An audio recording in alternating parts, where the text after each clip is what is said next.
masih baru awal langsung dapat legitimasi secara apa ya dari PWNU gitu dengan didatangi itu kan sebuah legitimasi tersendiri ya Kang ya. Nah mungkin dari apa ya tadi yang belum dijelaskan itu tentang gimana sih penerimaan pihak kampus dalam hal ini adalah rektorat itu gitu. Itu prosesnya apa juga panjang atau bagaimana itu Kang?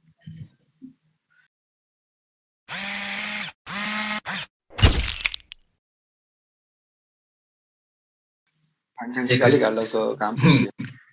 Sebenarnya kita nggak target ke rektorat juga sih. Oke.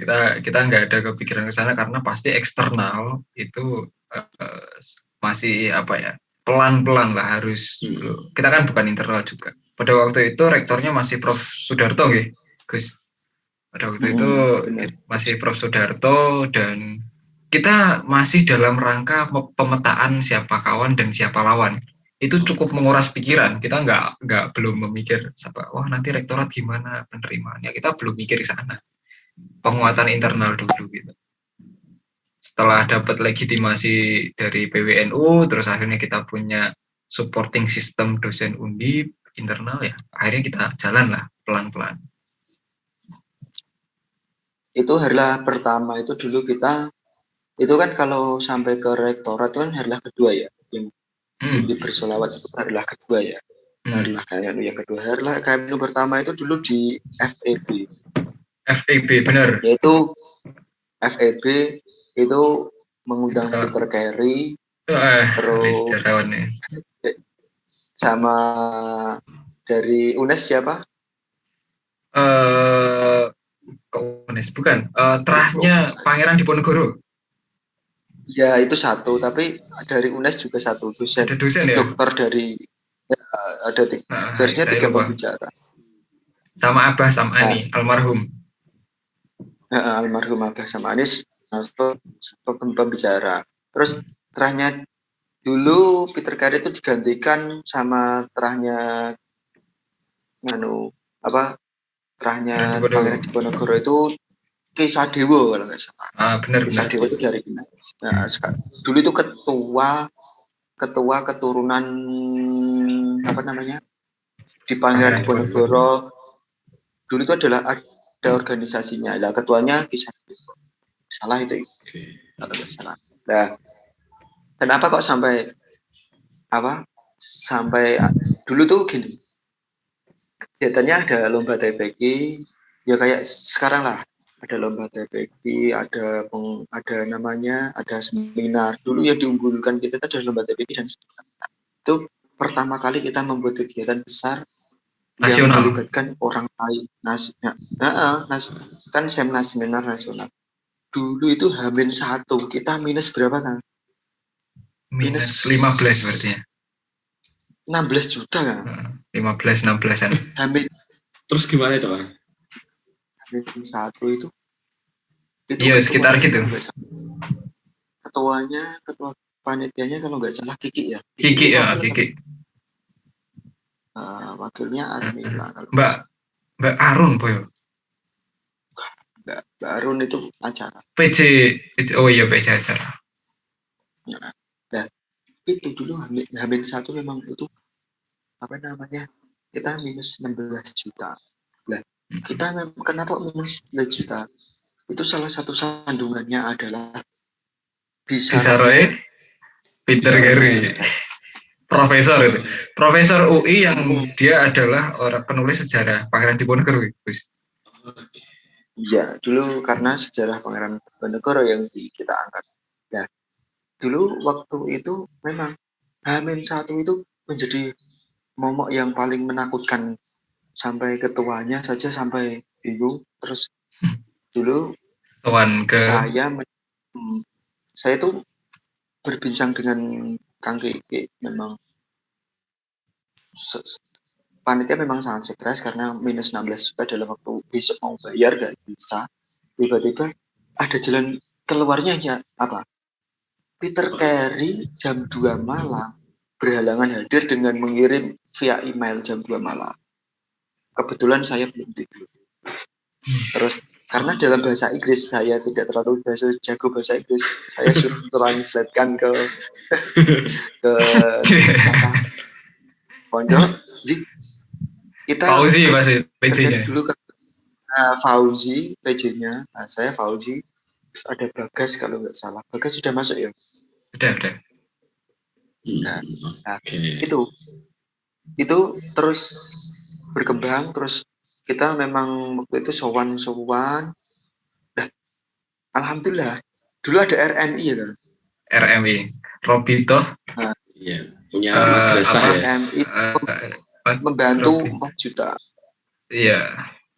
Pagi hari membantu 4 juta, terus sampai hari H, alhamdulillah kita memang minus surplus 4 juta. Dari minus 16 jadi surplus. Itu memang jadi penuh dengan tangis. Drama itu. Drama. Penuh dengan, benar itu. Saya itu, drama. Ya, perjuangannya luar biasa. Sampai ke ini kan baru di Harlah 1, sampai Harlah kedua itu juga sama. Harlah kedua tidak langsung serta-merta dapat anggaran dana dari rektorat. Kita dapat uangnya dari Pak Yos. Ya. Jadi memang kita dipercayai oleh Pak Yos, bukan dari rektorat. Jadi perjalanannya kalau kita dipercaya sampai ke rektorat itu sebenarnya lebih ke peran ketua setelah Kang Bagas lah. Ketuanya Kang itu peran besarnya di Kang Bagas karena fokusnya sudah berbeda ya. Dulu kalau jadi awal bisa masuk ke rektorat itu ya karena Harlah pertama itu. Kenapa? Karena dulu Prof Yos itu sudah sambutan di Harlah pertama itu sudah sambutan. Dan statement yang membuat kita itu sangat welcome adalah di situ yang sambutan itu apa? PWNU itu ketua Tanfidiahnya Pak Bu Hafsin itu rawuh, rektor Undip, terus saya yang sambutan untuk pelaksanaan seminar nasional itu. Hal yang menjadi lampu hijau atau penerimaan yang bagus itu ketika Pak Rektor sendiri itu yang pertama itu lucunya Pak Rektor si timernya itu sudah mengasih tahu kalau 1 menit lagi gitu. 1 menit gitu ya. 1 menit lagi sama Pak Rektor. 1 menit atau 5 menit ya? 1 menit. Sama Pak Rektornya tuh. Lalu saya itu pengen pengen akrab sama KMN Undip kok suruh turun gitu kan. Itu yang salah ya buat saya. Yang buat saya ingat. Yang kedua adalah jangan selalu bilang kalau kalian itu adalah anaknya atau secara ibu kalian itu ibunya adalah NU PWNU seperti itu. Tapi anggaplah Undip sebagai bapak kalian. Itu yang membuat saya senang pada waktu itu Pak Rektor menyatakan statement seperti itu. Pak Rektor Prof Yos ya? Prof Yos di periode pertama. Prof Yos bilang seperti itu. 2016 ya? Itu 2015an akhir 2015an Oktober ya benar akhir.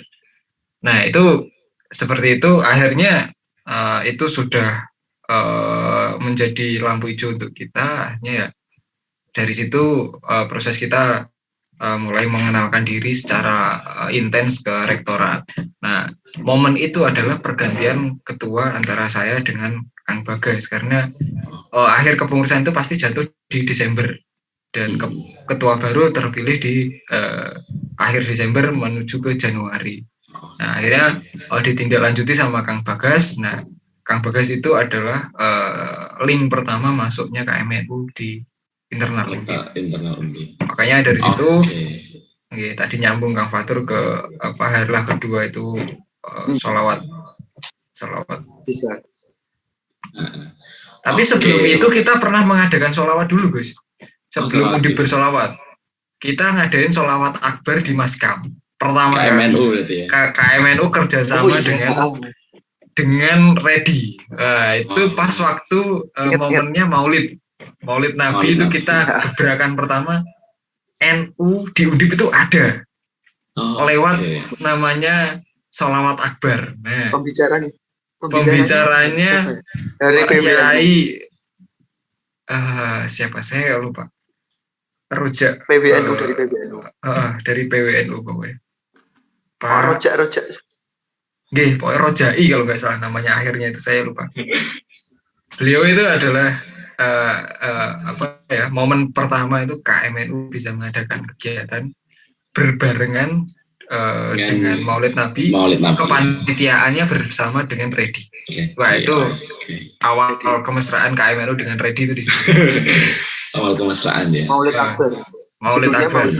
Mungkin kalau mungkin bisa kalau ada foto-foto dokumentasi mungkin bisa lihat. Tapi ada sepertinya. Itu kan dalam lingkup kita di Undip. Kalau dalam lingkup kita dengan KMNU nasional, sebenarnya kita bulan Januari kita tuh Munas. Jadi Oktober kita berdiri, Januari 2016 kita Munas. Jadi kita persiapannya itu berturut-turut. Berdiri, kita menyiapkan 19 Oktober kita berdiri, kita menyiapkan administrasi, masih memikirkan oprek. Kita juga persiapan Munas pada bulan Januari. Kita merupakan salah satu pendiri deklarasi Munas pertama. Inisiator juga ya, Pak. KMNU nasional. Jadi kita jangan pernah merasa berkecil hati di Munas di nasional. Jadi kita memang salah satu pendiri salah satu pendiri KMNU nasional. Saksi hidup, kita dan salah satu KMNU yang mendirikan. Dulu yang memimpin adalah Gus Bahri dulu. Memimpin deklarasi KMNU nasional. Iya, jadi KMNU nasional itu yang harus dicatat di sejarah ya. KMNU nasional itu hadir setelah ada vibe, ada keberadaan KMNU di PT.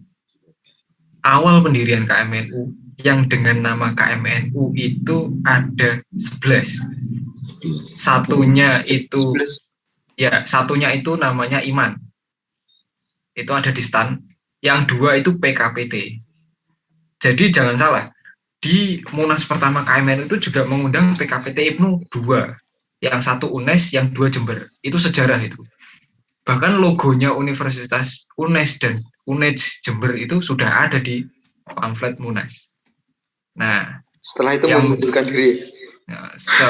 Setelah itu bukan mengundurkan diri, memang tidak datang. Tidak datang. Karena memang sudah punya. Dulu UNES nggak datang ya? Nggak datang. UNES dan Jember tidak datang karena memang sudah punya mekanisme organisasi sendiri gitu. Di bawah IPNU itu sudah ada. Jadi jelas ketika masuk ke dalam KMNU itu akan menjadi pergolakan. Dan kita fans saja tidak ada masalah sama itu. Jadi dulu itu yang diundang ada 14 perguruan tinggi, yang 2 dengan nama PKPT IPNU, yang 1 dengan nama Iman, yang 11 dengan nama KMNU.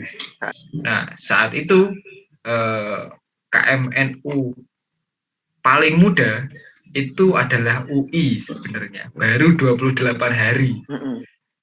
Dan Undip baru 2 bulan. 2 bulan apa 3 bulan? 2 bulan. 3 bulan. Oktober, November, Desember, Januari awal soalnya. 3 bulan berjalan. Nah, itu kita adalah salah satu inisiator pendirian KMNU nasional. Saya mewakili KMNU Undip untuk berdiri podium untuk mendeklarasikan KMNU nasional.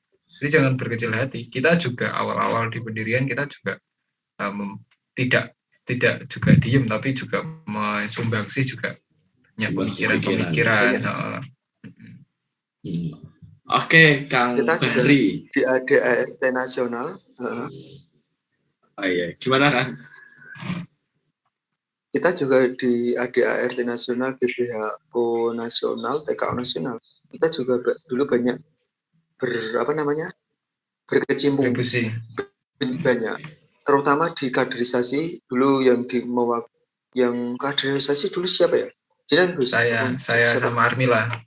Catatannya itu kita kalau berorganisasi hidup itu adalah organisasi yang mau menerima saran dan masukan dengan sistem diskusi ya. Karena saya tadi di pendiri-pendiri KMN Undip itu orangnya critical thinking gitu. Logis dan kritis gitu. Jika menyampaikan aspirasi juga orangnya sangat berkompeten. Nah, akhirnya orang yang mungkin penak EDW atau alah gini aja jadi ribet, bukan gini aja tapi KMN nasional itu kita harapannya tinggi gitu, supaya bisa menjadi organisasi yang baik gitu. Kita sumbangsih opsi pemikiran itu kan penting. Oke, Kang Bahri dan Kang Fatur, aku kira ini pembicaraan mengenai sejarah KMNU udah panjang lebar sekali, bahkan sampai tadi udah disampaikan Kang Bahri sudah berganti kepemimpinan ternyata ya, ketika langsung dapat ruang bagus dari rektorat gitu. Nah mungkin terakhir banget nih, singkat aja dari Kang Bahri dan Kang Fatur terkait apa sih sebenarnya sebagai salah satu pendiri harapan untuk KMNU sekarang dan ke depan lagi gitu, biar kita tetap berkelanjutan dan tetap ada gitu. Singkat aja mungkin Kang Bahri dulu, sambung Kang Fatur. Saya dulu, oke. Jadi ya tadi pasti teman-teman sudah tahu ya bagaimana aura atau vibe-nya ketika pendirian gitu. Banyak orang-orang yang istiqomah, orang-orang yang lillahi ta'ala karena memang pengen memperjuangkan ahli sunnah wal jamaah Nahdiyah gitu. Dan saya selalu gini, kalau ditanya untuk apa kita aktif di KMNU, saya selalu memberikan wacana ke teman-teman itu, ketika jenengan semua nanti wafat, ketika malaikat tanya, ketika Yaumul Mizan itu Allah menanyakan kepada kita, engkau habiskan untuk apa masa mudamu? Nah itu jawabanmu harus lantang, harus tegas. Saya sebagai kader KMNU menghabiskan masa muda saya untuk berdakwah, memperjuangkan tali agama Allah fisabilillah dengan jalan Ahlus Sunnah wal Jamaah Nahdiyah. Itu yang harus teman-teman semangat, itu yang harus teman-teman pegang. Jadi semangat selain semangat organisasi, semangat keilmuan, semangat untuk dakwahnya harus punya. Dan yang kedua,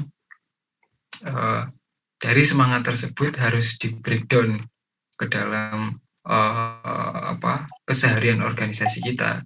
Sebagaimana organisasi kekeluargaan, kita tetap harus mengedepankan nilai-nilai kekeluargaan dan persahabatan.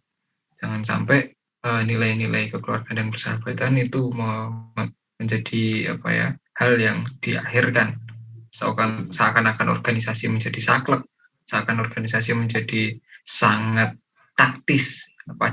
Padahal di KMN itu adalah pol-polnya organisasi yang luas, bisa kita bawa kemana saja.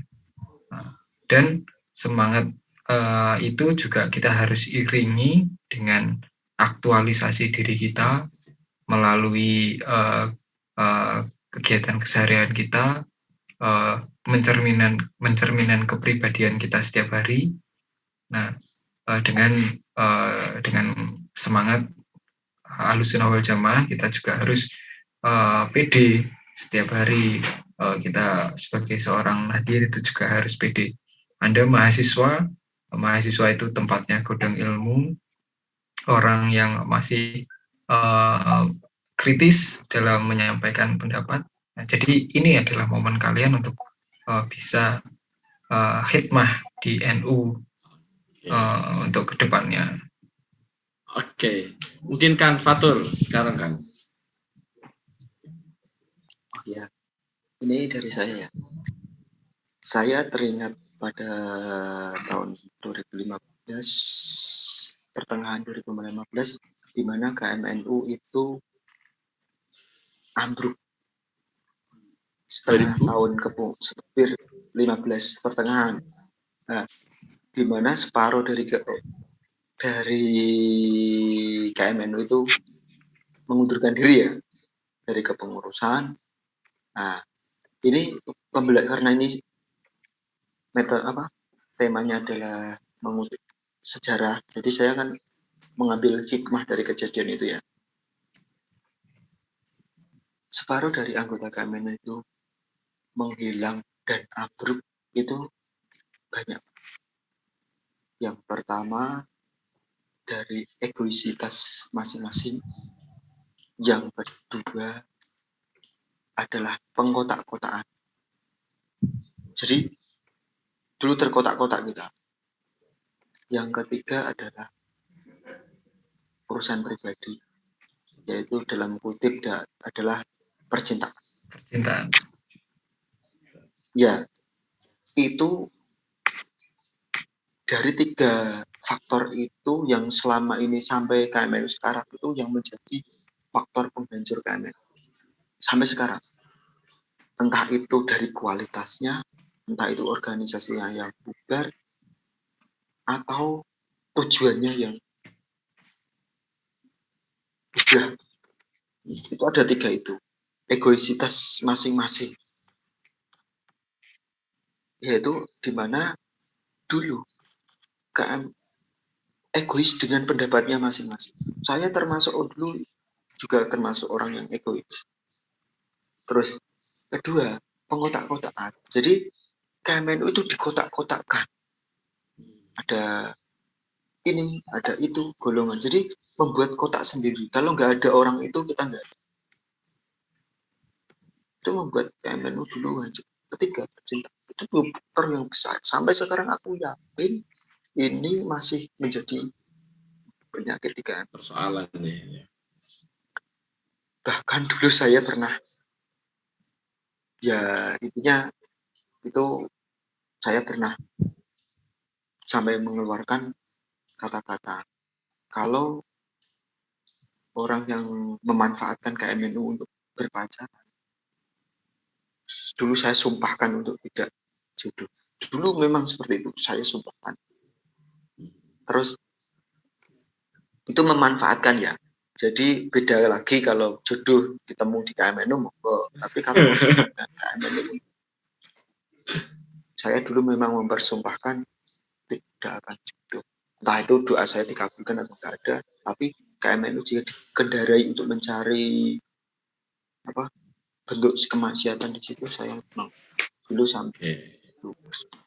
Terus dari hal itu dulu saya Kang Bari ketemu di makamnya Mbah Galang ya, ingat ya.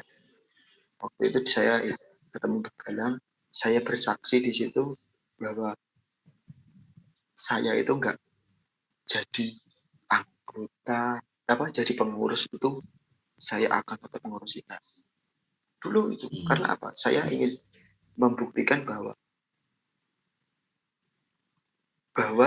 dominasi saya itu bukan untuk kepentingan saya pribadi. Dulu memang walaupun saya dikatakan oleh Gus Bari ada sebagai critical thinking atau pemikir, seorang pemikir atau gimana. Dulu saya juga ada efek negatif itu, dianggap bahwa semua itu harus sesuai dengan pemikiran saya. Dulu dianggap seperti itu. Jadi saya ingin menangkis dari tuduhan-tuduhan itu, bahkan yang menyampaikan seperti itu sampai tidak pernah aktif di KM. Awalnya memang seperti itu. Memang itu sebagai sebuah ujian di KMNU ya. Nah, dari semua itu saya simpulkan, jadi kalau di KMNU yang kalian utamakan adalah persaudaraan. Keluarga dulu, jangan keluarga mahasiswa. Jadi keluarga dulu. Kita belum membahas tentang NU-nya. Kita harus membahas tentang keluarga. Jadi kalau kalian keluarga kumpul, jenis keluarga kan bisa membayangkan sendiri. Orang ketemu bapak, ya, ketemu senang banget. Tek wes ketemu, iso bahas apa-apa. Jadi jangan anggap bahwa kita ketemu itu menjadi sebuah momok. Wah, rapat. Itu yang menjadi penyakit di sini. Jadi usahakan kita persaudaraan sebelum kita membahas organisasi ini, kita rasakan persaudaraan. Sebelum kita mengonsep KMNU, rasakan persaudaraan di KMNU. Kalau kalian belum bisa merasakan persaudaraan di KMNU, jangan mengharap bahwa kalian bisa sukses mengonsep KMNU. Itu sih saya. Jadi itu yang paling saya tekankan. Kalau masalah nanti hikmahnya di KMNU, nanti manfaatnya kita nanti itu pasti gak usah diragukan. Nah, saya gitu. Satu session lagi ya Gus. Hikmah ber-KMNU perlu satu session ini khusus. Iya betul, boleh nanti kapan-kapan. Dari mulai sukses duniawinya, bisnisnya sukses, sampai dapat jodohnya juga sukses itu. Sukses. Ada. Hikmah. Amin. Oke, terima kasih Kang Bahri dan Kang Fatur. Rasa-rasanya sudah lebih dari berjam-jam ya, udah 2 jam, hampir 2 jam kita ngobrol bincang tentang sejarah KMNU. Ini kalau dilanjutkan terus sampai selesai, ini nggak selesai gitu. Maka sampai besok nggak selesai. Sampai besok nggak selesai gitu. Barangkali Kang Fatur, Kang Bahri ada kegiatan lain, jadi kita cukupkan sampai tadi sampai diterima dengan baik sama rektorat. Mungkin besok lagi bisa kita sambung dengan pembicaraan dan obrolan-obrolan yang menarik. Part 2 ya jadi gitu ya. Oke gitu. Kalau bisa yang lain diundang, jangan saya saksi hidup ya. Banyak.